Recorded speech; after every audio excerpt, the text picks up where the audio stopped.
En ce temps-là, le lac de Tibériade ne portait pas ce nom. Ce ne fut que quelque temps après ce que je vais vous raconter que le fils du cruel Hérode édifia sur ses bords la cité qu'il baptisa Tibériade. Le beau lac s'appelait Kinnéreth, ce qui veut dire la harpe, parce que ses contours harmonieux offrent exactement la forme de cet instrument de musique si cher au roi David. Ce jour-là, un gros orage venait d'éclater sur la montagne.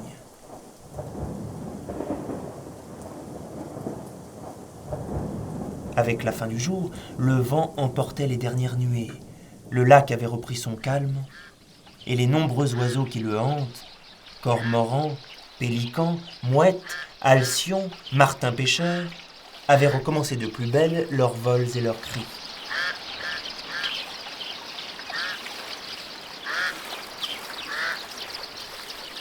Dans le village de Nazareth, 3 enfants pataugeaient dans la boue du chemin, fort occupés à dresser un barrage pour retenir l'eau des ornières.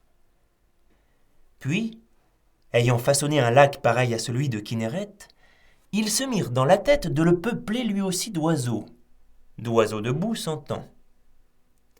L'un fit quelque chose d'informe, qui avait, je crois, la prétention de ressembler à ces beaux cormorans qui ont de grandes ailes pour accourir de loin et donner la chasse aux poissons.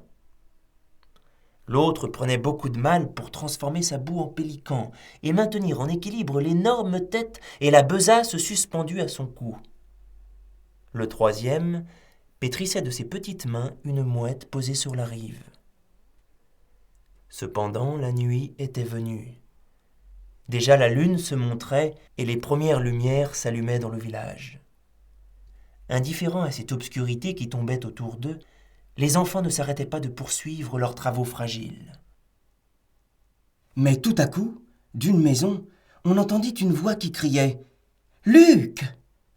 Luc, qui pour la 10e fois essayait de faire tenir sur le bâton qui lui servait de cou le bec de son cormoran, était trop pris par sa besogne pour répondre à l'appel. « Luc ! Luc !» répéta la voix.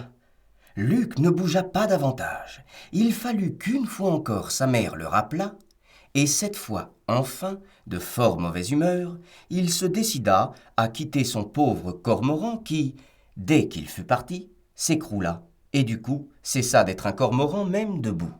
« Marc !» cria bientôt après une autre voix dans le crépuscule. Or, juste à ce moment, le pélican de Marc venait de s'effondrer à son tour. « J'arrive !» répondit-il, mais il ne bougea pas, tâchant de réparer hâtivement la catastrophe. « Marc ! Marc !» reprit la voix impatiente et devenue presque revêche. Et lui aussi, il fallut que sa mère l'appelât une 3e fois, et cette fois, Marc obéit, non sans avoir dans sa colère envoyé d'un coup de pied son chef-d'œuvre dans l'eau.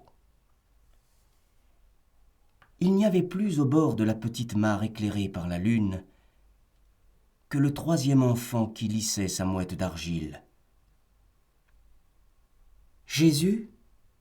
appela une femme sur le seuil de la porte. La voix très douce emplit la nuit comme aurait fait un parfum. Aussitôt, l'enfant se leva, laissant là sa mouette de boue, et la mouette de boue s'envola.